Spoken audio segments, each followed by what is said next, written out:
Salut à tous, c'est Gabi, et je sais que vous vous dites mais wesh, au vu du titre de la vidéo. Je vais aujourd'hui vous parler de youtubeurs de la communauté francophone de Jojo qui me semblent intéressants à regarder. Je ne parlerai que de youtubeurs dont Jojo a une grande part dans leur contenu selon moi. Par exemple, je ne parlerai ni du chef Otaku ni de Manga Workout qui sont ultra fans, mais parle relativement peu de l'œuvre d'Araki. Jeff est un passionné de Jojo et est dans la commune depuis longtemps. Pour dire, la description de sa chaîne, c'est à partir du 5 octobre 2018, vous respecterez Giorno Giovanna, car avant l'arrivée de Golden Wind en animé, Giorno n'était pas spécialement apprécié.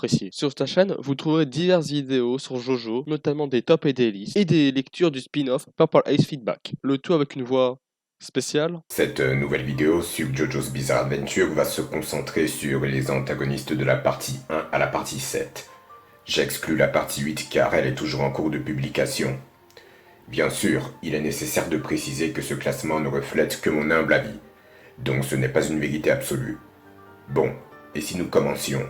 Il est très irrégulier dans son rythme de parution et a aidé un autre jeune youtubeur à se lancer. Jordan, également appelé Jojo, est de très loin le plus connu d'entre nous. Lui qui parle de créer un bâton communautaire pour les fans francophones de Jojo a une chaîne qui s'en rapproche le plus. Sur sa chaîne, vous trouverez là encore des contenus variés sur Jojo, notamment des analyses. Bien qu'il est actuellement inactif, je ne pouvais pas ne pas parler de lui, entre autres pour son rythme de parution abusé qu'il avait et pour sa capacité à vous faire douter de vos connaissances de la langue française. Durant des générations, la famille Joestar s'est faite garante du salut de l'humanité.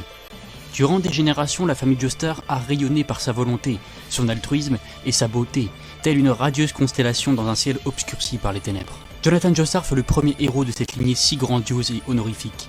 Il a réprouvé le vil Dio dans une confrontation dantesque qui atteignit des sommets paroxystiques, à tel point que Jonathan lui-même perdit la vie dans cette lutte aux apparences fratricides, ou plutôt cette vie, il l'offrit, en tribut à une humanité à qui il voit son existence tout entière. Et cette opiniâtreté à défendre l'humanité coûte que coûte, il l'a acquise, il l'a faite croître, il l'a faite mûrir en son sein, et, ainsi qu'il l'a reçue, il la transmettra lui-même aux futures générations, des générations qui révéreront son nom à jamais. Le sacrifice du protagoniste principal de JoJo n'est pas qu'un énorme rebondissement scénaristique qui vient totalement déconstruire les paradigmes si stricts du shonen des années 80. Ce sacrifice, c'est aussi, et surtout, un symbole très puissant. C'est l'apologie de la notion d'héritage. Dio-sama est un youtubeur parlant beaucoup de Jojo et de l'attaque des titans. Sur sa chaîne, vous trouverez des vidéos théories et reviews pour SNK et des vidéos explications de stand où il explique le pouvoir d'un stand et ce que j'ai envie d'appeler des ouvertures de débat où il nous montre son avis sur une question de Jojo puis il nous demande le neutre en commentaire. Quel est le meilleur stand dans JoJo's Bizarre Adventure ? C'est une question qui peut être répondue très facilement si tu te bases uniquement sur la puissance. Dans ce cas, il s'agit du Requiem de Giorno qui est clairement d'un niveau juste incroyable. Cependant, si on reprend cette question et qu'on commence à se demander quel est le meilleur stand dans JoJo d'un point de vue de préférence, là c'est complètement différent.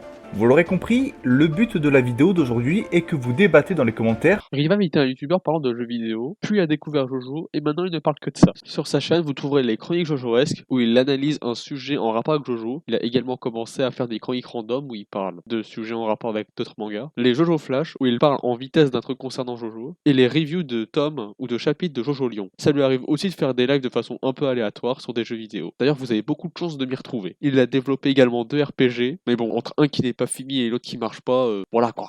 Diavolo, antagoniste principal de Golden Wind, naît en 1967. Il est le fils de... Eh non!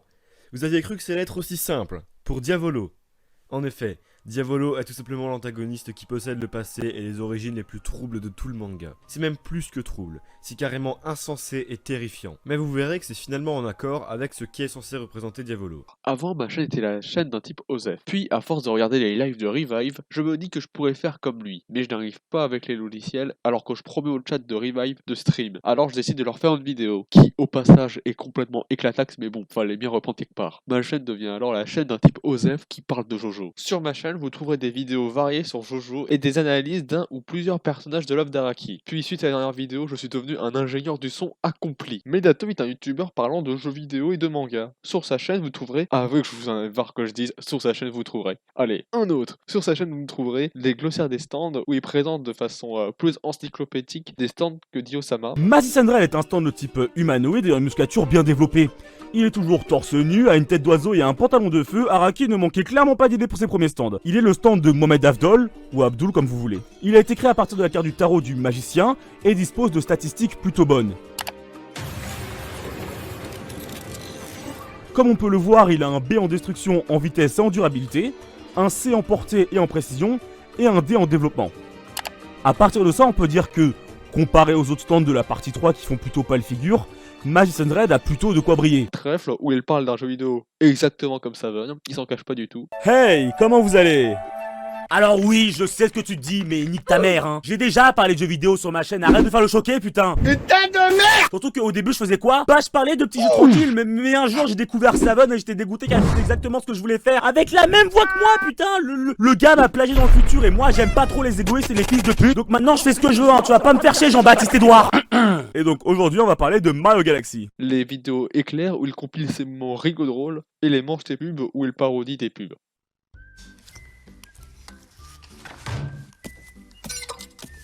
Oui, la police, y a encore ma connasse de mère qui est chez moi. Mais je pense que tu pensais pas que j'allais dire ces choses-là. Tu pensais que ce serait tabou, mais non, c'est pas tabou, c'est pas tabou. Je sais pas, les forces de l'ordre arrivent. Ils vont venir te chercher, sale pute. Bah ouais, mais tu comprends pas que non c'est non, alors Sa délicieuse mousse fondante fabriquée dans une usine en Chine vous garantira d'être un bon fils de pute dès le matin. J'ai encore une petite faim, moi, hein. Logique. Fumigène H est un youtubeur parlant de manga, entre autres Dragon Ball, Kingdom et Jojo. En fait, genre c'est sujet. Sur sa chaîne, vous trouverez des vidéos de type Jojo's Fight où il raconte un combat imaginaire entre deux personnages de Jojo ou anime leur affrontement.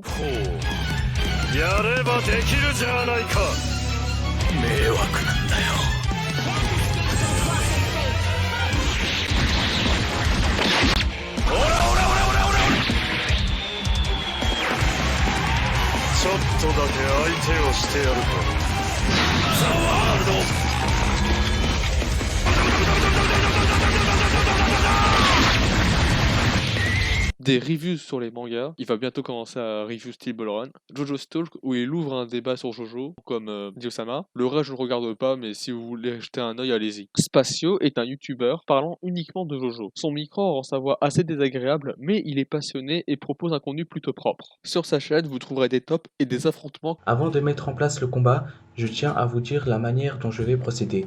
Car tout d'abord, je vais évaluer leurs compétences sur 5, à savoir les stats de leur stand, leur pouvoir, l'ingéniosité du manieur et l'utilité à autrui.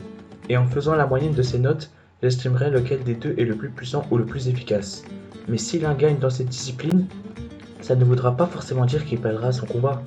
Car comme vous le savez, il se peut qu'un stand soit hyper fort, qu'il arrive à défoncer des tas de stands, mais qu'il perde par un stand plus faible en particulier, car son pouvoir n'étant pas adapté à le combattre ou autre. Après, il faut savoir qu'en fonction de la surprise, où tu le trouves, bref, en remplissant les meilleures conditions, presque n'importe quel stand peut battre n'importe qui, avec des exemples comme Soft Machine, The Hand, Green Day et bien d'autres, qui peuvent battre Starfatium en l'attaquant par surprise sans que Jotaro ne sache où il se trouve. JR est bien évidemment une exception.